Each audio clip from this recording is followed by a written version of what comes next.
Salut les pintouilleurs, bienvenue dans cette nouvelle vidéo Quick Tip pendant laquelle je vais vous montrer comment j'ai réalisé l'armure jaune bien cradouille de cet orc. Si vous aimez cette vidéo, si vous aimez ma chaîne et le contenu gratuit que je partage, si vous voulez aussi que cette chaîne reste 100% publique et sans pub, pensez s'il vous plaît à mettre le petit pouce vers le haut sur cette vidéo, sur les autres. Pensez à vous abonner, pensez à en parler aux copains, à partager, à mettre un petit merci dans les commentaires, un bisou, un poutou, tout ça, c'est bon pour le moral, c'est bon pour la motivation. Alors, pour la recette, je vais pas partir sur un orc, mais sur un Forge Phaser, un nain de l'espace, produit par Mantic. C'est des figurines que j'aime beaucoup, donc qui sont compatibles avec tous leurs univers futuristes, Warpass, Dead Zone, mon gros coup de cœur, et Star Saga, dont je vous ai déjà parlé dans cette vidéo. Star Saga qui, en ce moment, est en campagne de financement participatif sur Game Tabletop. Alors, je m'étale pas trop. Je vous reparlerai très certainement des Forge Phaser dans les mois à venir, parce que c'est des figurines que j'aime beaucoup. Mais je vous mets déjà quelques liens bien utiles si vous voulez voir ces figurines, si vous voulez voir la gamme de Forge Phaser sur internet. Donc matez la description de cette vidéo, je vous mets plein d'infos. Gros spoiler, je vous spoil la fin, ça c'est le pitou que je peins pendant le tuto et qui est quasi terminé, en tout cas l'armure jaune est terminée. Simplement pour prévenir, dès le début, j'étais parti sur un tuto bien grimdark, comme j'obtenais sur cet orc. Là, sur le Forge Phaser, je trouve que ça fait moins grimdark parce que j'ai beaucoup plus poussé le travail. Mais gardez bien en tête que cette recette fonctionnera parfaitement pour du rendu grimdark en forçant plus les ombrages et en poussant moins les micro battle damage et en poussant moins les arêtes très claires. Notre Forge Phaser a donc été sous-couché avec de la bombe noire de chez Citadel, on le voit ici, et ensuite j'ai mis un pchit zénithal à 45 degrés avec du grès-cire de manière à bien éclaircir le haut de la figurine. Dès la sous-couche, en fait, j'ai une hiérarchisation de la lumière qui pourra me guider tout le long de la peinture. Et vous allez le voir, même après la sous-couche, enfin même après la couche de base, on aura bien une différence entre cette genouillère qui sera plutôt foncée et le haut de la figurine qui sera plus clair. Donc ça permet déjà de mâchouiller un peu le boulot. Pour les aplats de base, je pars juste sur du Haverland Sunset que je vais diluer à 1,1, une goutte de peinture, une goutte d'eau, et que je vais appliquer de partout. Tout est maintenant basé, alors je l'avais fait tout jaune au début, et franchement ça me plaisait pas du tout, il ressemblait à un petit poussin ou un petit caneton, ça fonctionnait pas, ça me plaisait pas, donc j'ai rajouté quelques touches de gris par-ci par-là, et je trouve que ça fonctionne mieux comme ça. Alors sur le haut, ça a été très facile d'appliquer le Haverland Sunset puisqu'on avait du grès-cire en base. Sur le bas, donc sur la base de noir, j'ai dû faire un passage de plus et on a encore des zones qui apparaissent plus foncées. C'est pas grave du tout puisque de toute façon, je veux une armure un peu défoncée. Donc, on va ombrer maintenant avec du Strong Tone de chez Army Painter. Si vous n'avez pas ça, du Agrax Earthshade ou un shade marron fera le job. Il est là sur la palette. Je vais en mettre sur toute la figurine. Toutes les zones de la figurine vont être ombrées avec ça. Je trouve que les figurines grimdark fonctionnent mieux quand on ombre avec une seule couleur. J'ai déjà fait sur tous mes essais et je trouve, alors JE majuscule, c'est vraiment un avis personnel, c'est pas une loi universelle. Je trouve que quand on ombre tout avec du marron et ou du noir ou du vert, mais avec une seule couleur commune sur tout le pitou, et ben ça donne une atmosphère particulière, ça donne ce rendu un peu sale, un peu poisseux, un peu brumeux, un peu flou, qui marche bien avec le grimdark. Donc ça, je vais le mettre sur le jaune, je vais le mettre sur le fut, je vais le mettre sur le gris. Je vais vraiment en mettre de partout. Alors je mets un petit peu d'eau, là, je le coupe quand même. Hop, et sprouch. pas me poser de questions. Alors je vais pas tourner toute la séquence. Là, je vous montre ça sur le plastron ventral. Et puis le reste, je ferai hors caméra. Ça reste du quick tip. Il faut que ça dépote. Il faut que ça aille vite. Voilà. Grosso modo, ça c'est fait. Alors j'en mettrai un peu moins sur le haut du casque. Vous voyez là, j'ai déchargé le pinceau et je retire un peu de peinture. Et au contraire, là j'en reprends et sur le bas, j'en remets une chouillinette. Tac, tac, tac. Voilà, il n'y a plus qu'à faire ça de partout. Grâce au Strong Tone, on a déjà un jaune beaucoup plus industriel, façon pelleteuse ou bulldozer, qui convient très très bien à nos wargames futuristes. Donc c'est pour ça que j'en ai mis aussi de partout, c'était pour immédiatement tarter le jaune et avoir à la fois des linings, parce que vous voyez ça a déjà fait des linings dans tous les creux, donc c'est cool, et en même temps ça m'a sali mon jaune et la totalité de la figurine. On va maintenant affiner ça avec de l'ombre brûlée, du Burnt Umber de chez Vallejo, Prince Auguste. Petite parenthèse, alors tout comme d'hab, hein, tout ce que j'utilise dans cette vidéo, que ce soit les pinceaux, les peintures, la poignée, tout ce que j'utilise, vous le retrouverez dans la description de la vidéo. Vous avez les liens, soit vers la boutique Mini Socle, soit vers la boutique Philibert. Et en ce moment, à cause du Covid, le Burnt Umber, l'ombre brûlée, a été en rupture. Alors sur la boutique Mini Socle et sur un paquet d'autres boutiques. Donc j'ai cherché un équivalent et j'ai trouvé celui-ci, le AK Chocolate, donc référence AK 11113, que je propose maintenant aussi sur la boutique. Donc comme ça, on aura on a une roue de secours quand le Burnt Umber, si le Burnt Umber venait de nouveau à manquer. Donc là, je vais bien diluer. On est là-haut, je décharge mon pinceau et je vais venir renforcer mes ombres.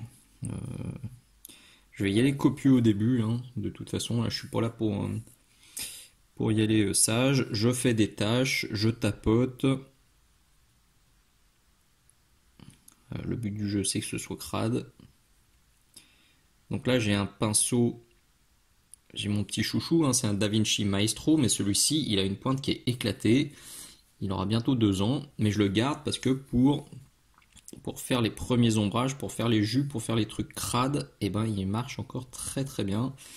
Et ça me permet de pas utiliser de jolis pinceaux, de pinceaux en grande forme. Le but du jeu là, ça va être de passer encore du Burnt Umber un peu partout, sauf sur les zones les plus claires. Il faut vraiment que vous conserviez vos éclaircissements, parce qu'on va peu retravailler les éclaircissements. Donc gardez bien votre jaune ultime, mais partout ailleurs, vous pouvez y aller avec votre ombre brûlée. On voit déjà beaucoup mieux les volumes et les différentes zones de notre pitou. Donc je vais encore renforcer ça avec de l'ombre brûlée, toujours ici, et une petite goutte de noir hein, qui est là sur ma palette. N'importe quel noir fait l'affaire. Hop, tac, voilà. Là par contre j'ai sorti un autre DaVinci Maestro. C'est toujours un taille 1, par contre là la pointe elle est nickel chrome. Et celui-ci je vais l'utiliser pour me faire des petits linings bien propres là où il faut et pour ombrer de manière un peu plus crade là où il faut aussi. J'hésite pas à repasser assez largement là où j'ai déjà fait des ombrages avec juste mon ombre brûlée, tout simplement pour insister sur le côté sale. Ce mélange là il est vraiment crade pour le coup. Et pour texturer et pour salir encore plus, et ben c'est du bonheur. Allez-y quand même mollo. Faut pas non plus tout tarter, mais vous pouvez vous permettre, comme là j'ai fait un mélange qui est bien dilué, vous pouvez vous permettre de repasser sur certaines zones pour les salir. Donc là c'est vraiment à vous de voir jusqu'où vous voulez ombrer, jusqu'où vous voulez salir pour que le résultat vous plaise. Faut vraiment pas hésiter à y aller copieux sur les ombrages, c'est ce qui va donner la texture, c'est ce qui va donner la salissure. à votre jaune. Donc on voit bien la différence entre là-haut et ici. Vous voyez là où j'ai passé déjà tous mes jus d'ombre brûlée et les chaussures qui ont juste reçu le shade du départ. Là aussi on a juste le shade du départ. Donc le but c'est quand même de bien y aller pour bien ombrer et bien amocher notre armure. L'objectif maintenant, ça va être d'éclaircir. Et c'est là toute la difficulté, toute la saveur aussi de cette recette. C'est que si vous avez suffisamment ombré et que vous n'avez pas trop abîmé votre jaune de départ, comme ici, vous avez juste à repasser un coup de Ushapti-Bone pur sur les arêtes et sur des zones à éclaircir et vous avez immédiatement un truc qui marche.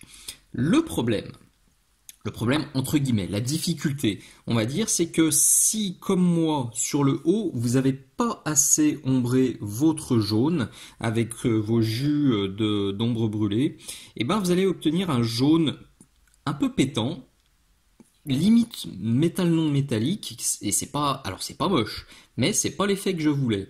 Donc ça, je vais le réombrer. Et si à l'inverse vous avez trop ombré, et ben vous allez galérer à obtenir un jaune, vous aurez un marronasse un peu crasse-poic. Pas de panique Monique, si ça vous arrive, il suffit de réutiliser ça avec parcimonie, vraiment, c'est en dernier recours, réutiliser ça pur, parce que si vous remettez ça pur sur votre travail d'ombrage, vous allez vous retrouver avec un jaune vraiment flashouille, et c'est pas du tout le but. Donc si vous devez reprendre des zones d'éclaircissement que vous avez trop ombrées, prenez ça, plus de l'ombre brûlée. Vous faites un mélange, qui convient, vous faites des essais, hein, vous avez une grosse tache dégueu d'ombre brûlée, vous tapotez avec votre mélange jusqu'à ce que ça passe inaperçu. Vous pouvez aussi, sur les zones qui sont plus claires, au lieu de l'ombre brûlée, mettre ça, du Thermat, parce que le mélange ombre brûlée plus Averland Sunset ressemble fortement à ça. Donc là c'est un peu de la bidouille. J'ai pas de recette miracle à vous donner ni de méthode miracle. C'est seulement la deuxième fois que je fais cette méthode. Et même moi, vous voyez, ici je trouve que c'est beaucoup trop clair sur le casque aussi, alors que là ça me plaît bien et que sur le bide ça me plaît bien. Donc je la maîtrise pas encore à fond, faut tâtonner, il faut pas hésiter à prendre des cobayes. Hein. Avant de vous lancer à faire toute une armée comme ça, prenez un ou deux cobayes jusqu'à maîtriser exactement le processus. Donc là, ce que je vais faire, je vais me caler pour être à peu près au bon endroit. Je vais juste, comme je vous le disais, alors je vais prendre ça pur mais très dilué. Juste pour repasser un coup comme ça.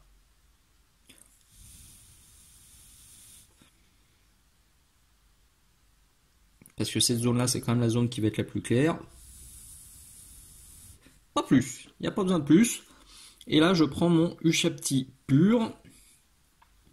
Donc Ushapti-Bone, je le redis. Et je vais venir passer un glacis, un glavis.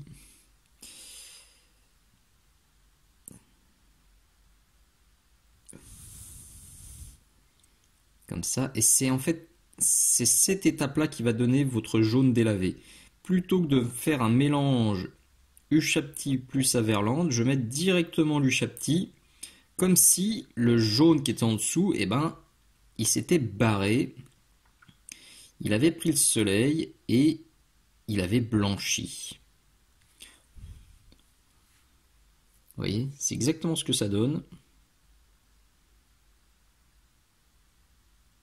Et ça aussi, je trouve que c'est une méthode qui fonctionne très très bien pour du grimdark. J'éclaircis rien à l'ivoire, rien au blanc. Vous me connaissez, hein, normalement, je finis toutes mes figurines avec ça. Avec du off-white ou avec de l'ivoire, c'est mon kiff. Là, je me force à pas monter aussi haut, je me force à moins contraster.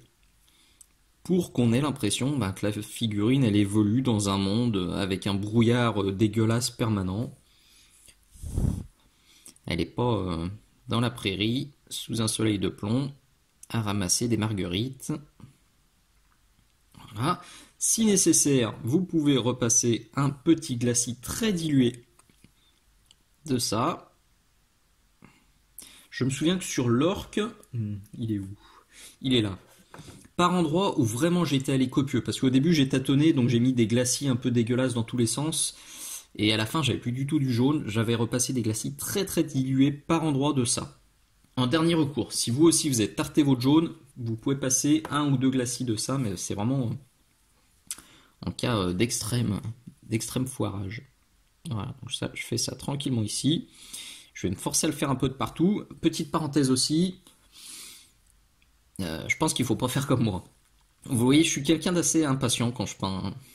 J'aime bien voir immédiatement le résultat final. Donc plutôt que d'ombrer partout, puis de rééclaircir un petit peu partout, là les pieds par exemple, j'ai rien fait du tout parce que ça me saoulait. Les gants, j'ai passé un peu d'ombre brûlée, puis ça m'a saoulé, donc j'ai commencé à éclaircir ici. Ça m'a saoulé, j'ai commencé le casque. C'est pas une très bonne idée.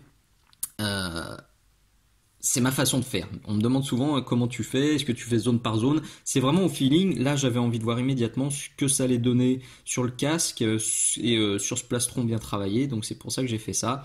Je vous conseille plutôt d'avoir la patience de faire tous les ombrages numéro 1 de partout, puis tous les ombrages, les linings numéro 2 de partout, puis de recommencer avec l'Averland si besoin, puis d'aller plus clair. Ce sera un peu plus logique et un peu moins touchy.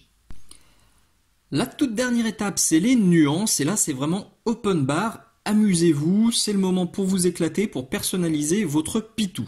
Sur mon orque, j'avais mis en couleur de nuance beaucoup de vert camouflage allemand qu'on voit à droite à gauche, tout simplement parce que c'est aussi la base de la peau. Donc c'est encore dans l'idée de faire un ensemble qui est harmonieux. C'est aussi la couleur de base du casque. Voilà, c'est toujours pour que ce soit un peu flou, que toutes les couleurs se répondent et qu'on ait vraiment une atmosphère particulière. Donc il y avait ça, et vous voyez bien, il y a aussi du vert de gris qui m'a servi pour l'éclairage, pour la lèvre, pour les oxydations. Donc j'avais passé quelques glacis. On est vraiment sur du glacis très dilué. C'est limite de l'eau de rinçage qui est un peu colorée. Et je vais faire exactement la même chose sur mon petit pitou avec du bleu vert, parce que ça c'est la couleur que je kiffe et que je mets de partout. Et je vais mettre aussi quelques petites zones très diluées en Skaven Blight Ding, parce que c'est la couleur de base du fut. Donc ça va flouter et cradouillifier, terme que je viens d'inventer, un petit peu l'ensemble du pitou. Et nous voilà au bout de ce nouveau tuto. Il me reste encore un tout petit peu de boulot.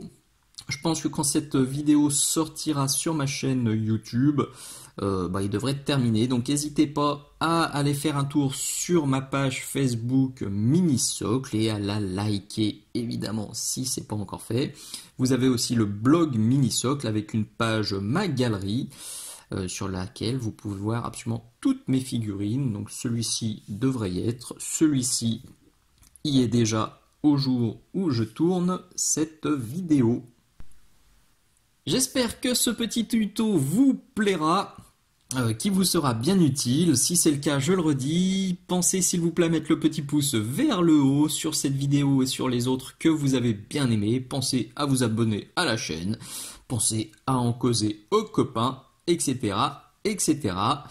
Merci d'avoir regardé, je vous dis à très bientôt. Ciao ciao.